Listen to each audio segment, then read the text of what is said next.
বিরোধী দলীয় উপনেতা পদে কিছু বলতে চাইছেন, কোনো অসুবিধা নেই।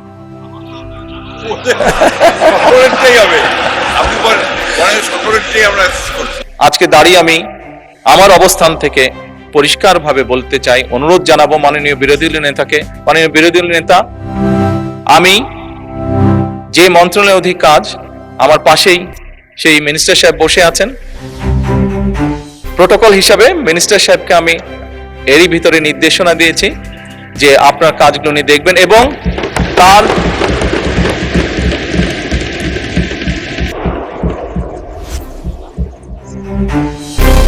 বিরোধী দলীয় উপনেতা পদে কিছু বলতে চাইছেন, কোনো অসুবিধা নেই।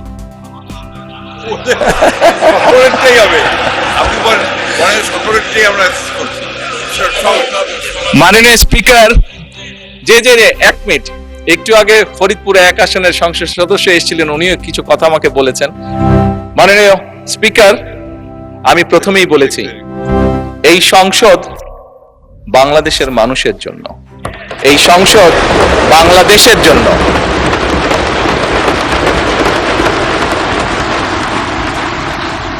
মাননীয় স্পিকার, যে কথাটি বলছিলাম, আমি বিরোধী দলের নেতা এবং উপনেতা, স্বাভাবিকভাবে যেহেতু ওনারা নেতা এবং উপনেতা, স্বাভাবিকভাবে লিডার তো কিছুটা প্রায়োরিটি পাবেই। ওনাদের দুজনকে বলবো, দয়া করে আপনাদের বিষয়গুলো যদি আমার অফিসেও যদি একটা কপি পাঠিয়ে দেন, আমি নিজে চেষ্টা করব দেখার জন্য বিষয়গুলো।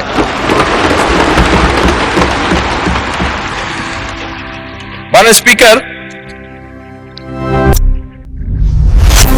উনি ওনার এলাকার সমস্যার কথা বলতে গিয়ে একটি কথা বলেছেন, ওনার এলাকার জলবদ্ধতার কথা বলেছেন, খালের কথা বলেছেন। মাননীয় স্পিকার, আপনি দেখেছেন এই সংসদে গতকাল চট্টগ্রামের ভারী বর্ষণের কারণে কিছু কিছু জায়গায় জলবদ্ধতা হয়েছিল এবং এখানে বসে দ্রুততার সাথে আমি স্থানীয় সরকার প্রতিমন্ত্রী যে আছে তাকে তাৎক্ষণিকভাবে চট্টগ্রামে পাঠিয়েছিলাম বিষয়টি দেখে যতটুকু সম্ভব ফয়সালা করার জন্য। মাননীয় স্পিকার, এই ঘটনাটা দিয়ে আমি যেটা বলতে চাইছি সেটা হচ্ছে যে এই সরকার জনগণের নির্বাচিত সরকার, এই সরকার জনগণের কাছে জবাবদিহিমূলক সরকার এবং সে কারণেই মাননীয় স্পিকার, এবং সে কারণেই আমরা আমাদের দ্রুততার সাথে আমরা চেষ্টা করেছি ব্যবস্থা গ্রহণ করতে, যাতে যত দ্রুত সম্ভব জনগণের সমস্যা লাঘব করা সম্ভব হয়। একই সাথে মাননীয় স্পিকার, আমি আবার কৃষকের কাছে ফিরে যেতে চাই। আমরা দেখেছি আজকেও যদি আমরা পত্রপত্রিকা খুলি, সবগুলো পত্রপত্রিকাতে আজকে নিউজ আছে আমাদের বিভিন্ন অঞ্চলগুলো, নেত্রকোনা, কিশোরগঞ্জ, সুনামগঞ্জ, ময়মনসিংহ সহ আরো বেশ কিছু অঞ্চল মাননীয় স্পিকার ভারী বর্ষণের কারণে গত 48 ঘন্টায় বেশ ভারী বর্ষণ হয়েছে অনেকগুলো জায়গায় এবং তার কারণে বড় ফসলে অনেক ক্ষতি হয়েছে। মাননীয় স্পিকার, এখানে আমাদের ত্রাণ মন্ত্রী বসে আছেন দুলু সাহেব, যার কথা বিরোধী দল নেতা উল্লেখ করেছেন। ওনাকে গতকালকেই আমি নির্দেশনা দিয়েছি, তারও 2 দিন আগে যখন ওয়েদার ফোরকাস্ট আমি দেখেছিলাম, সেই স্থানীয় প্রশাসনকে আমি নির্দেশনা দিয়েছিলাম যে সকলের লিস্ট করে কোথায় কোথায় বোরো ধানের কৃষক আছে, কারা কারা ক্ষতিগ্রস্ত হতে পারে, কি কি হতে পারে সেই ব্যবস্থা গ্রহণ করার জন্য। মাননীয় স্পিকার, এই কথাটা দিয়েও আমি বলতে চাইছি যে এই সরকার জনগণের সরকার, জনগণের নির্বাচিত সরকার, আমাদের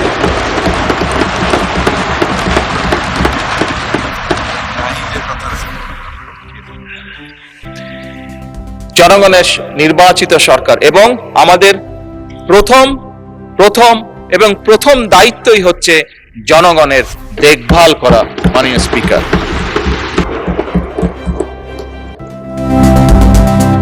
এবং সে কারণে মাননীয় স্পিকার, বিরোধী নেতা এলাকায় উনি যে কষ্টটা পাচ্ছেন জলাবদ্ধতার কারণে, এই সমস্যাটি সমগ্র বাংলাদেশেই কম বেশি আছে।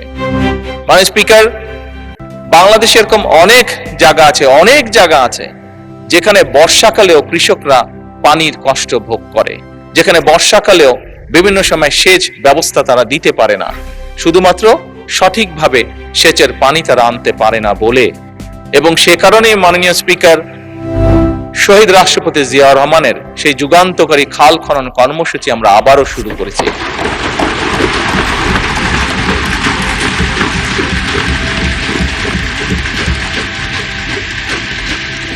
এই খাল খনন কর্মসূচি শুধুমাত্র যে সেচের পানির জন্য আমরা করছি তা নয়। এই খাল খনন, জি এটা 10,000 টাকা দিতে, জি অসুবিধা নেই বলুন। এই খাল খনন যে শুধুমাত্র সেচের পানির জন্য আমরা ব্যবস্থা করছি তার জন্য নয় মাননীয় স্পিকার। 20 কোটি মানুষের দেশ, বহু জায়গায় আপনি গ্রামের সন্তান মাননীয় স্পিকার, আপনি দেখেছেন আপনার এলাকাতেও, আমরা সবাই জানি কম বেশি আমাদের প্রত্যেকের এলাকাতে গ্রামে কৃষকরা ডিপ টিউবওয়েল ব্যবহার করছেন। ঢাকা শহরে প্রতিদিন প্রায় 3 লক্ষ লিটার পানির প্রয়োজন হয়। 3 কোটি লিটার পানির প্রয়োজন হয়। এর অধিকাংশ, অর্ধেকের মতন নদী থেকে আনা হচ্ছে, আবার প্রায় অর্ধেকের মতন পানি মাটির নিচ থেকে টেনে তোলা হচ্ছে।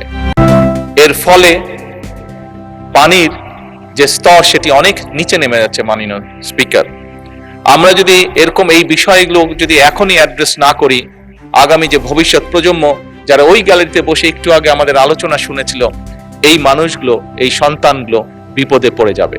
এবং এর বাংলাদেশের প্রেক্ষাপটে এই সমস্যার সমাধান হচ্ছে আমরা যদি এখন কাজ শুরু করি মাননীয় স্পিকার, এর শুভ ফল পেতেও আমাদের প্রায় 20 বছরের মতন সময় লাগবে। আমরা যদি আজকে খাল খনন শুরু করি, এই খালের পানি আস্তে আস্তে নিচে যাবে এবং যেই জায়গাটা খালি হয়ে গেছে সেটা রিফিল হতেও মিনিমাম 20 বছর সময় লাগবে মাননীয় স্পিকার।